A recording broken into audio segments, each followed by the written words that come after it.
एक बार स्वामी जी महाराज से निवेदन करूंगा कि दिखा दें। ये देखिए गौ माता, जोर से बोले बोले गौ माता की। तो इसी से आप उनका परिचय समझे। जैसे द्वापर युग में योगेश्वर कृष्ण जी महाराज गौओं के रक्षक थे, ऐसे ही आज कलयुग में पूज्य स्वामी जी खाराखेड़ी गांव में एक बहुत विशाल गौशाला का संचालन कर रहे हैं। और हमारे भी बड़ा सौभाग्य है कि इस नगरी के बीच में आए हैं। अब पूज्य स्वामी जी महाराज को हम सुनेंगे। और आर्य समाज मंदिर की समिति भानगढ़, ग्राम पंचायत, गांव के बड़े बुजुर्ग, छोटे बच्चे, मातृशक्ति और भारी संख्या में पहुंचे छोटे छोटे बच्चे जो स्कूल से पधारे हैं, मैं आप सबको अभिनंदन करता हूं, वंदन करता हूं। मैं तो एक बिल्कुल छोटा सा गौ माता का सेवक हूँ, गोबर उठाने वाला हूँ। गौ माता ने कार्य सौंपा हुआ है कि मुझे भूसा डाल, सेवा कर और मेरा गोबर उठा, यही हमारा कर्म है। एक छोटा सा प्राणी हूँ, भगवान ने कर्म दिया है, कर्म कर रहा हूँ।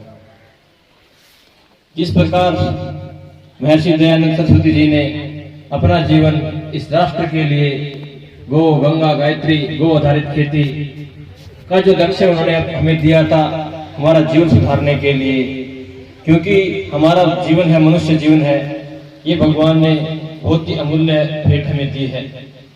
कहते हैं इस धरा पे 184 ज्वानियां हैं, जीव जंतु है, पशु पक्षी है, मगर ये सब समझते हैं, मगर भगवान ने इंसान को दिमाग सबसे ज्यादा दिया है। क्योंकि भगवान ने इस सृष्टि को संचालन करने के लिए, इसको पूर्ण रूप से चलाने के लिए मनुष्य को नर और नारी का निर्माण किया है। और उन सब का माध्यम आज गौ माता है। पहले भी थी, आज भी है। आज थोड़े हम ज्यादा पढ़ लिख लिए हैं, अंग्रेजी स्कूलों से पढ़ लिए हैं, तो हम थोड़े से हमारे जो संस्कार है, जो हमारी संस्कृति है, हम उनसे थोड़े से दूर जरूर हटे हैं। मगर पिछले 5-10 सालों में देखें तो हम लोग फिर से अपने राष्ट्र को मजबूत करने के लिए, अपने संस्कारों को पुनर्जीवित करने के लिए बजरंग सिंह शेखावत जैसे विद्वान ग्रस्त होते हुए भी गौ माता के लिए गांव-गांव जाके गौशाला बुला रहे हैं। और आज उन्हीं की प्रेरणा से आप सब लोग इस पंडाल में बना रहे हैं। मैं उनको अभिनंदन करता हूँ, वंदन करता हूँ। इसी प्रकार हमारे बीच में रामदास आर्य जी भी हैं। इन्होंने अपना जीवन भी महर्षि दयानंद सरस्वती जी के जो कार्य दे के गए हैं समाज को, वो गांव-गांव जाके अलग जगाते हैं, ज्ञान का प्रचार प्रसार करते हैं। और 2 मेरी छोटी छोटी बहनें हैं जिन्होंने बहुत ही सुंदर भजन गाया कि परमात्मा तो हमारे घर के अंदर बैठा हुआ है। मगर मैं कुछ छोटे से बिंदु ऐड करना चाहता हूँ। मैं किसी कंट्रोवर्सी नहीं करता। मैं भी बजरंगबली का भक्त हूँ, हमेशा से उनकी पूजा करता आया हूँ कि मंदिर भी क्यों जरूरी है। जब एक छोटा बच्चा होता है, जब वो घुड़ालिया चलता है, तो उसको माँ उंगली पकड़ती कि ये भक्ति की उंगली पकड़ के तो भक्ति पे रास्ता चल। जब हम खुद अपने पांव में चलना सीख जाते हैं तो हम माँ की उंगली पकड़ के नहीं चलते। उसी प्रकार भी जो हमारे मंदिर हैं, ये मेरा पर्सनल मत है कि हमें उंगली पकड़ना सिखाते हैं, हमें धर्म के रास्ते पे चलना सिखाते हैं, हमें भक्ति के रास्ते पे चलना सिखाते हैं। क्योंकि हम आज किसी को बोले, छोटे से बच्चे को कि तू दौड़, तो वो नहीं दौड़ सकता, उसको भी किसी का सहारा चाहिए। उसी प्रकार हमारे सबके अलग अलग मत होते हैं। उसी प्रकार हमें मंदिरों को भी एक श्रद्धा का विषय मान के हम वहां पूछते हैं। उसका मतलब वो नहीं है कि जो मूर्ति है वो हमारे से बात करेगी। जो भी करना है हमें खुद को करना है, जो भी करना है हमारी आत्मा को करना है। जब आत्मा काम करेगी तो परमात्मा सहयोग करेंगे। तो यहाँ पे आज छोटे छोटे बच्चे पधारे हुए हैं, ग्राम के बड़े बुजुर्ग पधारे हुए हैं। तो मेरा विषय गौ माता का है। घर वालों ने पढ़ाया लिखाया बहुत है, मगर भगवान कुछ और मंजूर है। इस राष्ट्र की उन्नति के लिए ये छोटे छोटे बच्चे बैठे हुए हैं, इनका भविष्य उज्जवल करने के लिए हमें गौ माता को उससे जोड़ना पड़ेगा। आपके गांव में बहुत ही सुंदर भव्य गौशाला है और मैं आप सब लोगों को अभिनंदन करता हूं कि आपकी गौशाला बहुत ही उच्च कोटि की है। और यहाँ की गौ माता को देख के मेरा मन बहुत ही प्रफुल्लित हुआ, क्योंकि इतनी हष्ट-पुष्ट गौ माता मैंने बहुत ही कम देखने को मिलती है। मैं बहुत सी जगह जाता हूँ, बहुत सी गौशाला में जाता हूँ, क्योंकि हमारा जो उद्देश्य है, जो हमारी पहले गौ माता होती थी और 18-20 लीटर दूध तक देती थी, आज भी अपनी गौशाला में भी है 24 लीटर तक की गौ माता है, इसमें राठी है, साहिवाल है, थारपारकर है, हरियाणा है। तो हमारा शोध का केंद्र है खाराखेड़ी फतेहाबाद में, हम उसका अनुसंधान करते हैं। बहुत सी सरकारें आए गई और आती रहेगी, मगर सरकारें जैसे बदलती है, पहले की सरकारें एचएफ जर्सी को ज्यादा बढ़ावा देती थी, जो एक पूतना के समान जो होती है। जिस प्रकार श्री कृष्ण जी को मारने के लिए पूतना नामक राक्षसी धरा पे आई थी, उसी प्रकार पहले की सरकारों ने, अंग्रेजों ने हमारे संस्कार को, हमारी संस्कृति को खत्म करने के लिए ये पूतना नामक 4 टांग का जीव भेजा है, जिसको हम एचएफ जर्सी बोलते हैं। क्योंकि ये दूध नहीं, ये मीठा जहर देती है। ये तालीम जाने का विषय नहीं है, ये जहर देती है। हम लोग आज क्या कर रहे हैं, जहर पी के मर रहे हैं। हमारा, क्योंकि कहते हैं ना, जैसा खाते अन्न वैसा होता है मन। आज हम देखते हैं, पहले हमारे गुरुकुल होते थे, हर गुरुकुल में गाय, गुरुकुल और गौ आधारित खेती होती थी। क्योंकि जो हमारे गुरुकुल होते थे वहां पे सबसे पहले उपनयन संस्कार होता था। जो हमारे गुरुकुल होते थे, उपनयन मतलब आंखों से ऊपर का हिस्सा। आप पढ़ेंगे, लिखेंगे, नाम रोशन करेंगे, मगर जब गौ माता के साथ हम रहेंगे तो आपको जिंदगी में कभी कोई समस्या नहीं आती। मैं आपको दावे के साथ बोलता हूँ बच्चों, क्योंकि गौ माता होती है, ये माँ होती है। कौन होती है? माँ। जिस प्रकार हमारी माँ होती है, उसी प्रकार ये हमारी माँ होती है। अभी बोलेंगे भैंस भी दूध देती है, बकरी दूध देती है, वो क्यों नहीं माँ होती? क्योंकि जब बच्चा छोटा होता है और उसको किसी माँ के स्तन में दूध नहीं आता, तो उसको भैंस का दूध नहीं पिलाया जाता, उसको 2, 3, 4 साल तक गाय का दूध पिलाया जाता है। गाय का दूध और माँ का दूध दोनों सेम होते हैं। आप बड़े होकर डॉक्टर बनोगे, इंजीनियर बनोगे, तो लेबोरेटरी में उसे चेक करना चाहिए कि बाबा जी बोल के गए थे कि माँ का दूध और गाय का दूध समान होता है। विज्ञान के आधार बोल रहा हूँ, बिल्कुल 100% एक जैसा होता है। और जो गुण माँ के अंदर होते हैं वही गौ माता के अंदर होती है।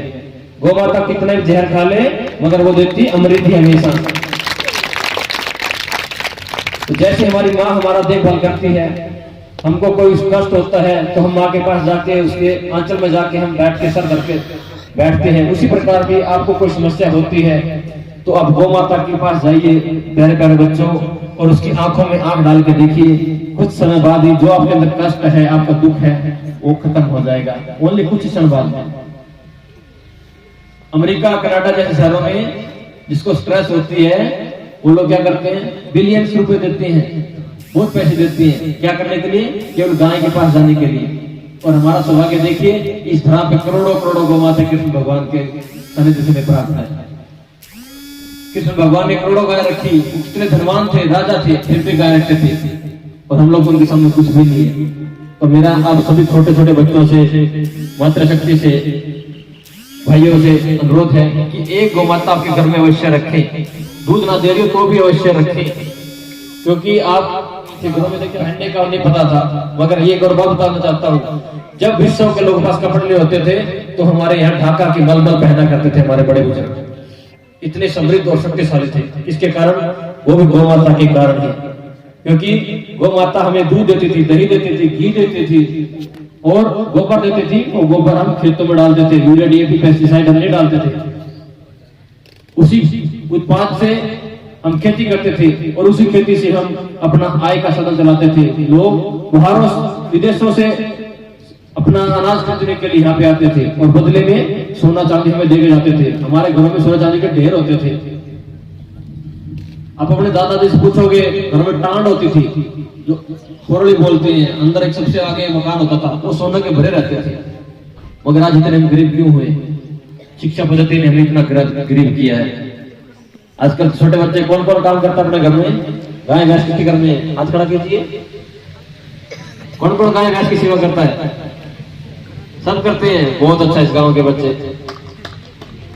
ताली बजाइए अपने लिए, खुद के लिए, क्योंकि ये हमारी जड़ है। क्योंकि जब अपने ये अपना शरीर है ना, ये अपना नहीं है। अभी आप ये शक्ल देखिए, जब छोटे थे तो कैसे थे, अभी बड़े हो गए तो कैसे हैं। 5 साल बाद आपका शरीर देखना कैसा हो जाएगा और बुढ़ापे में कैसे हो जाएगा, ये भी आप देखोगे। तो ये शरीर अपना नहीं है। इस शरीर से जितना उसके काम करवाइए, मन का, तन का, इसी से धन कमाइए। जब आप हष्ट पुष्ट होंगे, बलवान होंगे, पढ़ेंगे, लिखेंगे अच्छा, क्योंकि आपका शरीर स्वस्थ होगा तो ही आप अच्छे नंबर ले सकते हैं। और अच्छे नंबर लेने के लिए मैं बताता हूँ आपको, सबके घरों में एक गाय लेके आना और गाय का घी तपाना और वो खाना, सुबह चूरमा बना के, हलवा बना के, और सुबह शाम क्या करना है, नाक में आपको घी डालना है। सुनो बच्चों ध्यान से, आपको बता रहा हूँ, जिसको सबसे ज्यादा नंबर लेने हैं और अच्छे चरित्रवान व्यक्ति बनना है, इस गांव का नाम रोशन करना है, राजस्थान का नाम रोशन करना है पूरे हिंदुस्तान विश्व में, तो अपने गाय में घरों में गाय रखे और वो गाय का घी माता जी को बोलना तपा के रखे। और तपाने के बाद क्या करना, एक ड्रॉपर लेके आना, जो नाक में दवाई डालने की होती है ना, वो बाजार में मिल जाएगी आसानी से, और उसको डाल के रखना। और सुबह शाम वो घी आपकी नाक में डाल के सोना। आप देखेंगे 2-3 महीने में आपकी समझ शक्ति इतनी बढ़ जाएगी, हद से ज्यादा। सबके अंदर कंपटीशन होगा कि मैं ज्यादा नंबर लूंगा, मैं ज्यादा नंबर लूंगा। और दूसरी बात, कभी भी आपको खांसी, जुकाम, आंख पे चश्मा नहीं चढ़ेगा। किसी चश्मा चढ़ रहा है यहाँ पे? हाथ खड़ा करो, किसे चढ़ रहा है? हाँ, आपके घर में होगी तो कोई भी कष्ट आपके घर में नहीं आएगा। एक सच्ची घटना आपको सुनाता हूँ दिल्ली की। गौ माता सब दुख भी हर करती है, क्योंकि जब हमारे घरों में कोई कष्ट आता है तो सबसे पहले माँ को पता चलता है। जिस प्रकार बारिश आने से पहले कीड़े मकोड़े जमीन से निकल के अपने को पास बोल देती हैं कि आज बारिश आने वाली है, उसी प्रकार हमारी गौ माता भी जब घर के द्वार के आगे बनती है तो कोई भी कष्ट आने से पहले वो बता देती है कि आज घर में क्या कष्ट आने वाला है। इसी प्रकार एक मित्र था हमारा दिल्ली में, उसने भी एक छोटी सी बच्चियां रखी हुई थी अपने घरों में। बिजनेसमैन था मगर गाय अवश्य रखता था, जैन परिवार से था, अभी भी है। तो वो बताते थे कि किसी काम से वो बाहर जा रहे थे, मगर उनको गौ माता जो उनके घर के द्वार के ऊपर खड़ी थी, वो बार बार रंभा रही थी, बोल रही थी कि मेरे पास आ, आज बाहर मत जा। मगर वो किसी इमरजेंसी काम था, उसको जाना पड़ गया। मगर वो कुछ दूर चला, गाड़ी का एक्सीडेंट हो गया, और गाड़ी का एक्सीडेंट हो गया, बाकी लोग संरक्षित हार गए, मगर वो बच गया। क्योंकि जब उसने वापस आके देखा तो उसके घर में वो गौ माता मरी हुई थी। तो जो उस गौ माता ने उस व्यक्ति के प्राण बचाए, क्योंकि वो गौ माता पहले से बोल रही थी कि तू बाहर मत जा। फिर भी हम गए, फिर भी गौ माता ने अपने प्राणों की आहुति देके उस आदमी की रक्षा की। तो इस प्रकार भी हमें गौ माता की सेवा अवश्य करनी चाहिए। वैज्ञानिक तर्क भी है, हर कोई बीमार क्यों आज बीमार है, हर घर में आज फैमिली डॉक्टर है। क्या हमारे बड़े बुजुर्ग इतने पीछे बैठे हुए हैं, उनसे पूछिए, अपने बड़े बुजुर्गों के पास अवश्य बैठो बच्चों, क्योंकि जो बड़े बुजुर्ग हैं, दादी है, दादा है, ये ज्ञान के भंडार है। आजकल तो हम सोचते हैं दादा दादी कुछ भी नहीं पता, हमें पढ़े लिखे हैं, मगर असली चीज, असली हीरे ये है। गूगल है, ये सारे गूगल जितने ये बैठे हैं ना, इनसे आप ज्ञान की बात लीजिए, संस्कारों की सीखिए, संस्कृति के विषय में, खान पान के विषय में, कि हमारा कैसा खान पान होता था, कैसे ये इतने हर्ष खुश रहते थे। आज सभी बच्चे बीमार हैं, छोटे छोटे बच्चों को पेट से निकलते डॉक्टर टीके लगाने शुरू कर देता है। क्या पहले इंसान पैदा नहीं होते थे? पहले होते थे, मगर ये गौ माता के सानिध्य में रहते थे, खेत में काम करते थे, बलवान होते थे, और पढ़ाई लिखाई में तो अपने से आज भी ज्यादा है। कोई गांव के बड़े बुजुर्ग को मैथ का दे देना आप हिसाब किताब करने के लिए, हमसे पहले निकाल के दे देंगे वो। नालंदा, तक्षशिला जैसे बहुत बड़े विश्वविद्यालय थे, जहां से विदेशों से लोग पढ़ने आते थे, मगर आज हमारी शिक्षा ने, मैं कोनो शिक्षा पद्धति ने हमारी शिक्षा, इसका दूध भी नहीं पीना आपको, क्योंकि इसका दूध पियोगे तो आप राक्षसी बन जाओगे। कौन कौन राक्षस बनना चाहता है? कोई नहीं चाहता ना।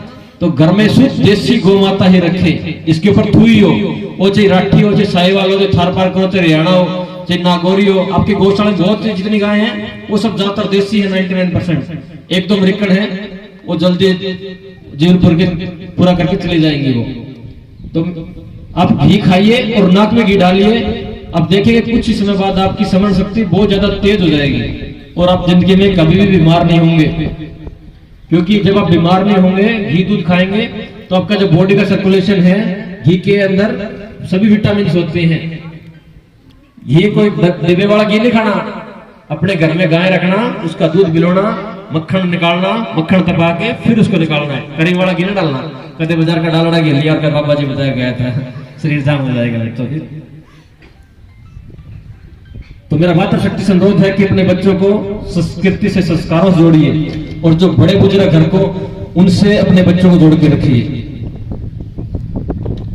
क्योंकि जो बड़े बुजुर्ग होते हैं, ये खान होती है हमारी। कोई पुरानी चीज हम लेके चलते हैं, वो हमारे लिए बहुत ही मूल्यवान होती है। तो बड़े संस्कृति होती है। जो छोटी नानी हमारी दादी कहानी सुनाती थी बच्चों को, हम भी देखे हमारे जीवन में, तो हमें बहुत सी अच्छे अच्छे संस्कार कहां से आते हैं। आजकल स्कूलों में संस्कार नहीं पढ़ा जाता, स्कूलों में केवल कागज का टुकड़ा, डिग्री बांटी जाती है। आज जो संस्कार थे हमारे, जो संस्कृति के विषय था, जो धर्म था, हमारे जीवन के 4 आयाम होते हैं, अभी भी है, धर्म, अर्थ, कर्म, मोक्ष। क्योंकि जहाँ धर्म होता है वही आगे बढ़ पाता है, वही संस्कृति हमारी प्रवृत्ति है। नहीं तो आप देखते हैं जहाँ धर्म नहीं है वहाँ कितने युद्ध हो रहे हैं, यूक्रेन जैसे देश बर्बाद हो रहे हैं। हिंदुस्तान की धरा इसलिए टिकी हुई है कि हम सनातन धर्म का पालन करने वाले हैं। धर्म की परिभाषा ये है कि जहाँ किसी को अहित ना हो, दूसरे का मंगलकारी हो, वही सनातन धर्म है। जो दूसरों का अहित करता है वो धर्म नहीं होता कभी भी। और जो भी बने हुए सब पंथ है, धर्म नहीं है। सनातन केवल एक धर्म, सनातन धर्म है, और वो सबसे सर्वश्रेष्ठ है। स्वामी महर्षि दयानंद सरस्वती ने कहा है कि कभी भी जीवन में खुश रहना चाहते हैं आप, तो अपने दिल की सुनिए। दिल की क्या? कि हम कोई काम करने जा रहे हैं, पढ़ने भी जा रहे हैं, बच्चे बैठे हुए हैं, कोई दूसरा काम भी करने जा रहे हैं। अगर ये दिल बोले ना कि ये काम नहीं करना, तो जिंदगी में कुछ भी नहीं करना, वो काम करना ही नहीं जिंदगी में कभी आपको, क्योंकि इसमें आप कामयाब नहीं होंगे। जो दूसरों का अहित करे, जब हम कोई काम करने जाते हैं तो सबका दिल वाइब्रेट करता है, थकने लग जाता है कुछ काम करने से पहले।